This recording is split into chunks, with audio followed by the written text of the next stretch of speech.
In this class we're going to look at corporate social responsibility. Now, this is defined as an obligation beyond that required by the law and economics for a firm to pursue long-term goals that are good for society.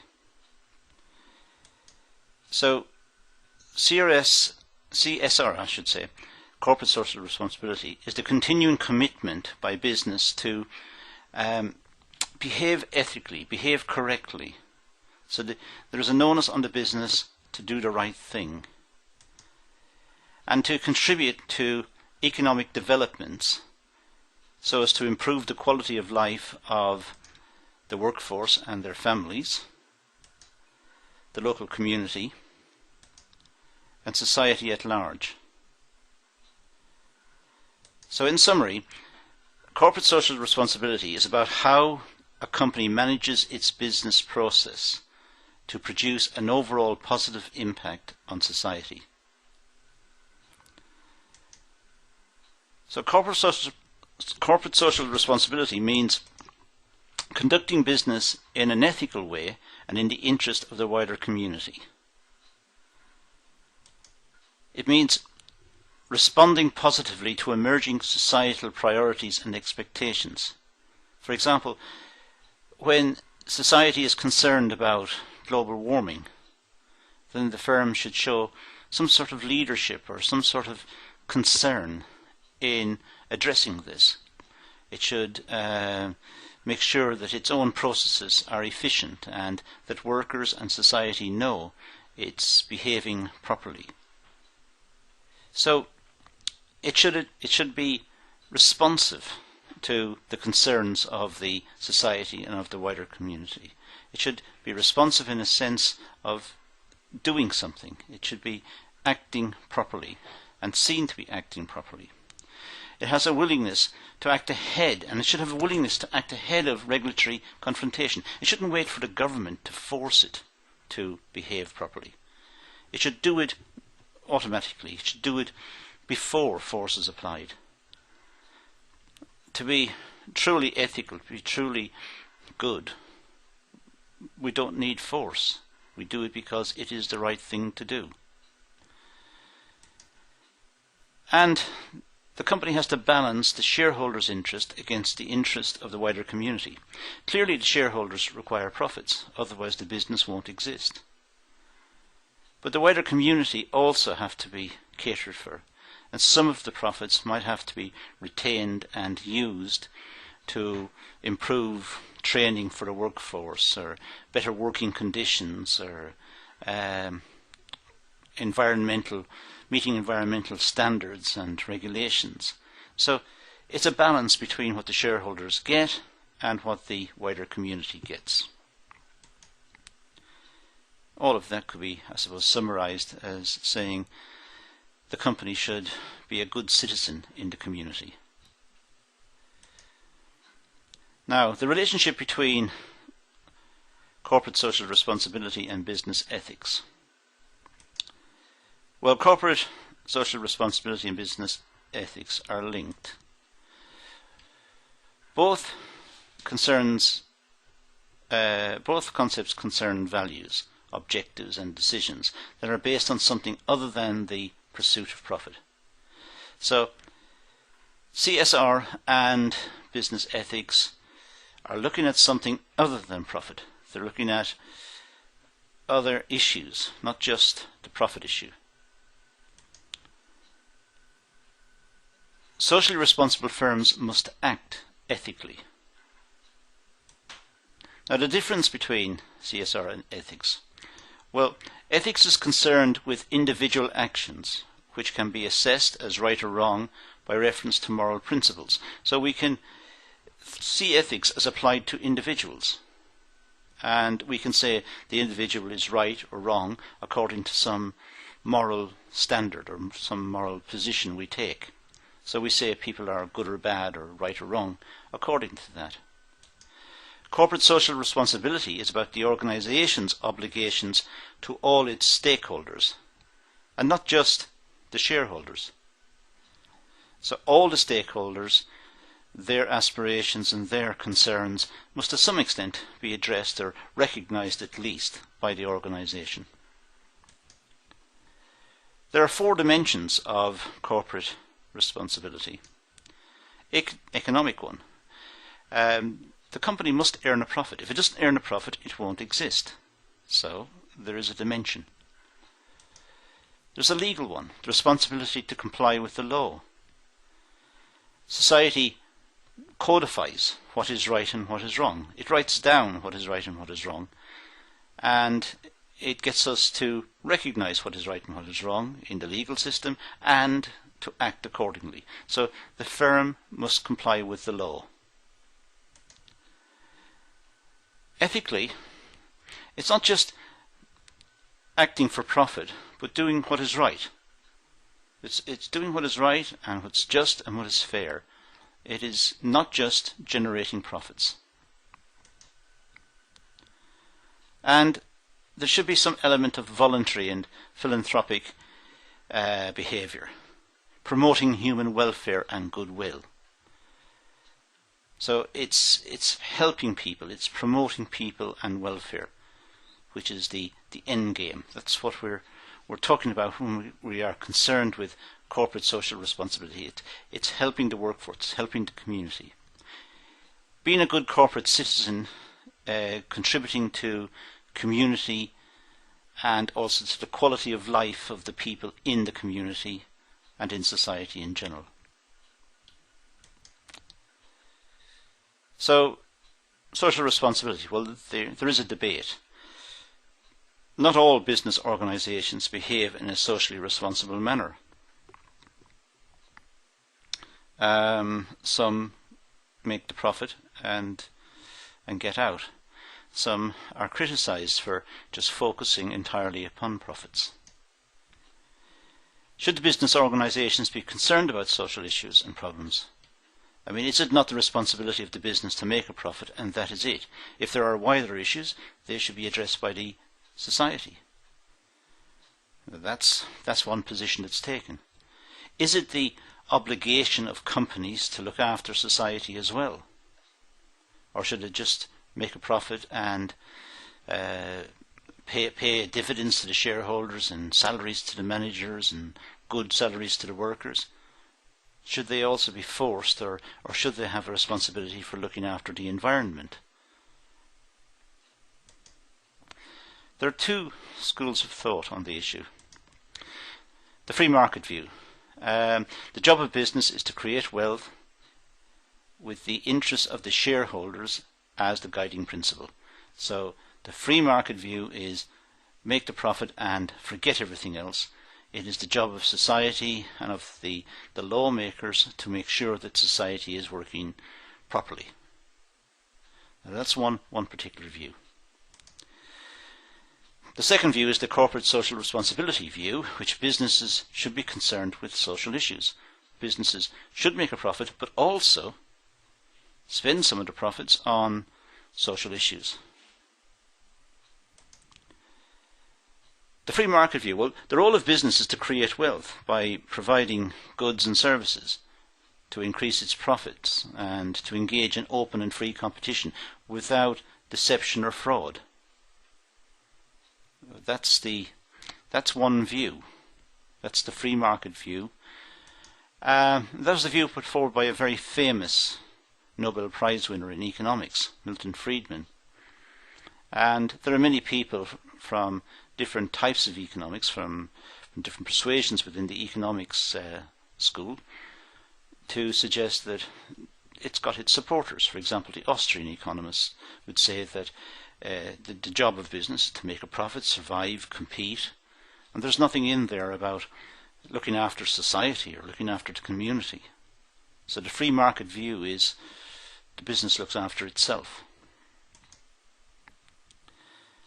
So the role of business is to create wealth by providing goods and services and to increase profit, engage in open and free competition without deception or fraud.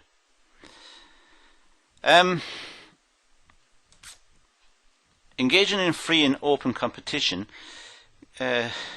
may require lawmakers to be involved, because competition sometimes is not free and it's not open, and there may be an issue there.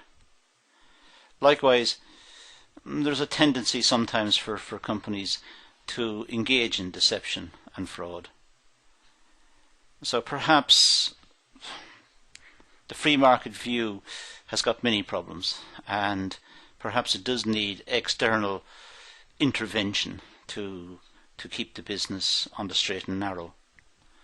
So if you look at the view, the Friedman view, to create wealth, nobody will disagree with that. That is what companies do.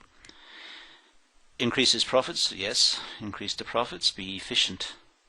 Engage in free and open competition, that's what it should do. But if it has a chance, it'll become a monopoly. Perhaps increase the price in the local area. And deception and fraud, well, there have been many examples of this in corporate history. So, a summary of this. Managers who have been put in charge of a business have no right to give away the money of the owners. That's the view. The managers run the business on behalf of the shareholders. The shareholders are not perhaps involved on a day-to-day basis, and therefore the managers have no right to give away the shareholders' money. So there would be no corporate social responsibility under this view. The responsibility of the managers is to give the profits to the shareholders. And the managers are implied to generate wealth for the shareholders, not to give it away.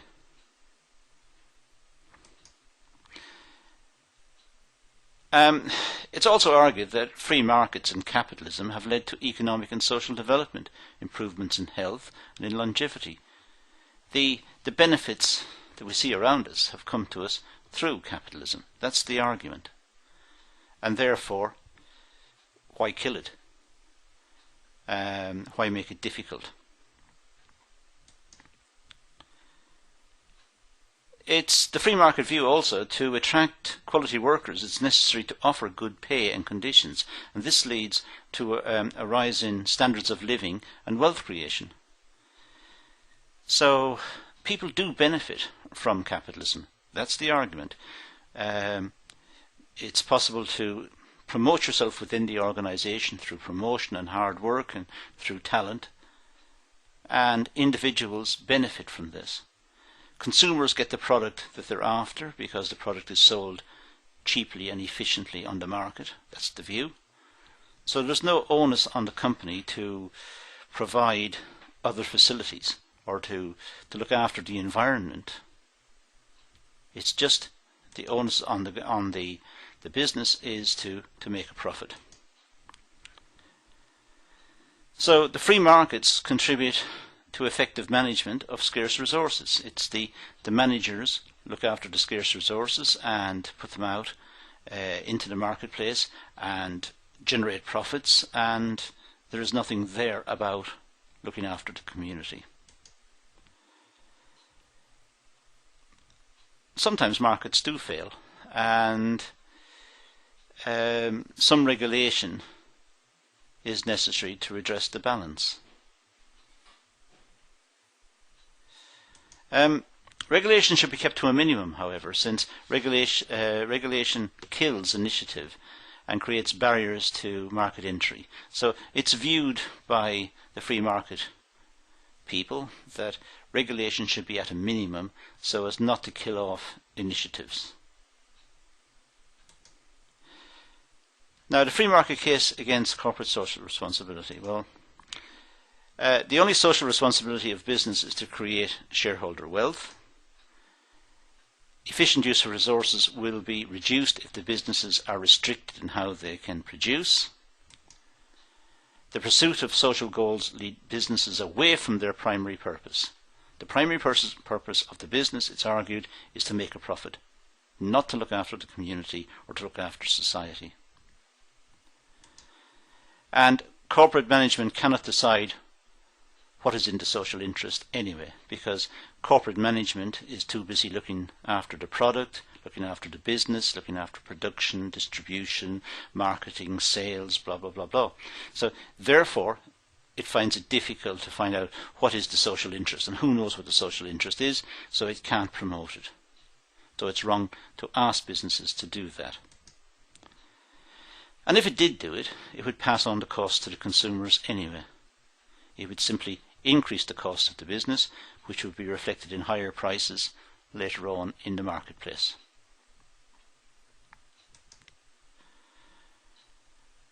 So, corporate social responsibility, it said, reduces economic efficiency and profits.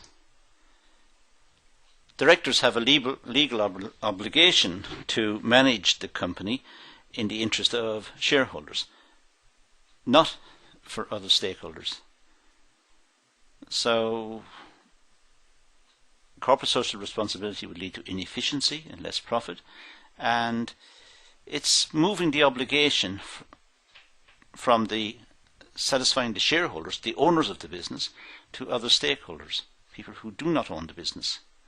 So that's seen to be wrong by the free market proponents. Corporate social responsibility behaviour imposes additional costs which reduce competitiveness. Eventually, companies overseas or elsewhere will outcompete the companies who are trying to be nice, and therefore those companies will close down, and there will be a loss of jobs, and people will be worse off in the long run. And it places unwelcome responsibilities on businesses rather than on governments or individuals. Perhaps the proper place to have corporate social responsibility or have care for the environment or for the community and so on is with governments or individuals, not with companies. Companies are there to make products and sell products. So the free market case is very strong against corporate social responsibility. Now, let's turn over and look at the corporate social responsibility view. Well, businesses don't have an unquestioned right to operate in society. Businesses are in society because society allowed them to be there. And therefore, they have got a responsibility to look after the society. Those managing businesses should recognise that they depend on society. We all depend on society in some way, but they depend on society, and it's necessary to put something back. Of course, the free market people would say, well, they are putting something back in the form of taxation. But this view takes it, you don't just pay the tax, but you also put something back in terms of your behaviour, your ethical stance towards the community and towards society in general. Business rely on inputs from society and on socially created institutions. We do look for inputs from society. The most obvious one from people. And people have to go to schools, and the schools have to educate the people and so on. So there are inputs into the business from society, education for example, health, so on. So therefore the business should do something to put something back. Not just pay its tax, but behave ethically as well. And it's argued that there is a social contract between business and society, because each should recognise each other, and the two of them should behave in a way that supports each other. That's the view of the corporate social responsibility school.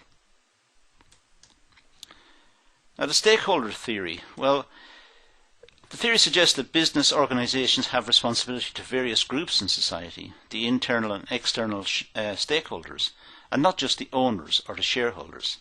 So this view is that the organisation has got an obligation to the internal and external stakeholders, to the community, to the society, internally to the workers, and even to some of the managers themselves. So the business has got an obligation there.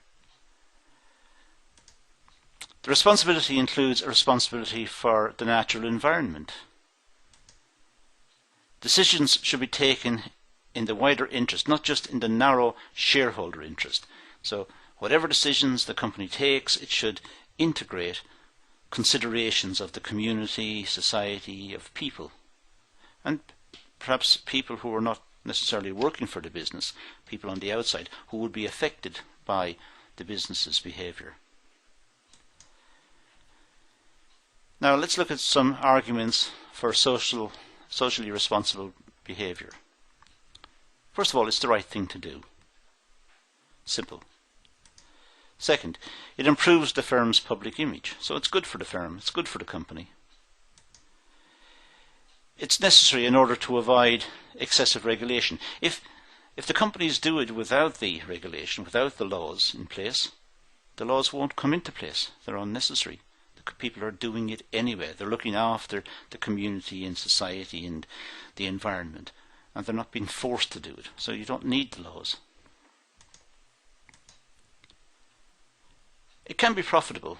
If companies are behaving responsibly, customers like the companies, and customers will therefore discriminate in the marketplace in favour of the products of the companies who are behaving responsibly. So it can be profitable.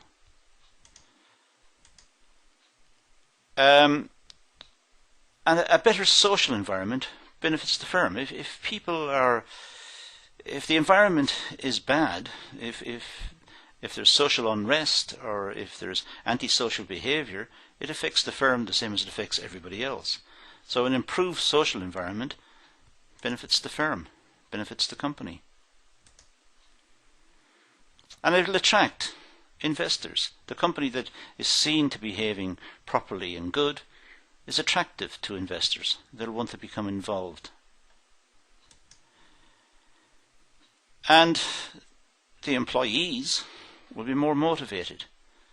They don't think of the company as greedy, taking all the profits and leaving bad conditions behind. They see the company as responsible. They're proud of their company. They're proud of the reputation and of its standing within the community. So they're more motivated to work for the company. And it can also correct social problems that are caused by business. Businesses can create pollution, or they can cause problems with the environment, and companies that are acting responsibly can help to fix it. Can help to fix whatever perhaps even other companies are doing badly. Some of the companies behaving badly, some companies behaving good, can fix the bad. So it's again a very positive image for the business. Which takes us to this idea of what we call enlightened self-interest. This is the practice of acting in a way that is costly and perhaps inconvenient at the present, but which is believed to be in one's best long-term interests. Enlightened self-interest means it's going to be costly, it's a problem, it's going to sap up resources, but in the long term you benefit from it. You benefit by enhanced reputation, by people looking at the business and congratulating the business for its efforts in the past, and therefore you'll get more sales, more reputation. The government will be more sympathetic perhaps as well. So there are long-term benefits from acting in this way. Anita Roderick, founder of The Body Shop, she summarized enlightened self-interest as being good is good for business. So if you're good, it's good for business. Now, corporate social responsibility can benefit the firm in several ways. It can help attract and retain good staff, because people want to work for that business. They see it as a good business, it's ethical, it's a proper business, it's a caring business. It can attract green and ethical investment. People want to invest in that business, they want to be associated with the business, people want to support the business. So it enjoys a good reputation. It attracts ethically conscious customers. Customers who say this business is supporting the community, it's doing the right thing, it's not destroying the environment, it's being responsible, and therefore the customers like it. And it could actually lead to a reduction in cost through recycling. It could, by engaging in the whole green agenda, perhaps cut its own costs by being more efficient in the use of energy and recycling its products in a way that perhaps cuts its own costs. It differentiates the firm from its competitor and can be a source of competitive advantage. If other firms are not doing it, and one firm is, that firm stands out, and customers see that firm as standing out. So does the community, so does the government. Everyone sees the good firm standing out, and that should give it a competitive advantage. And if it has got a competitive advantage, that can lead to increased profitability in the long run.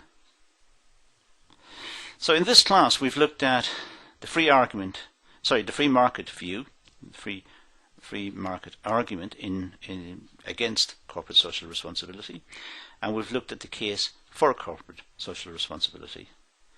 So there are two sides that need to be considered when we talk about corporate social responsibility, the for and against. Okay, that concludes this class. Thank you for watching.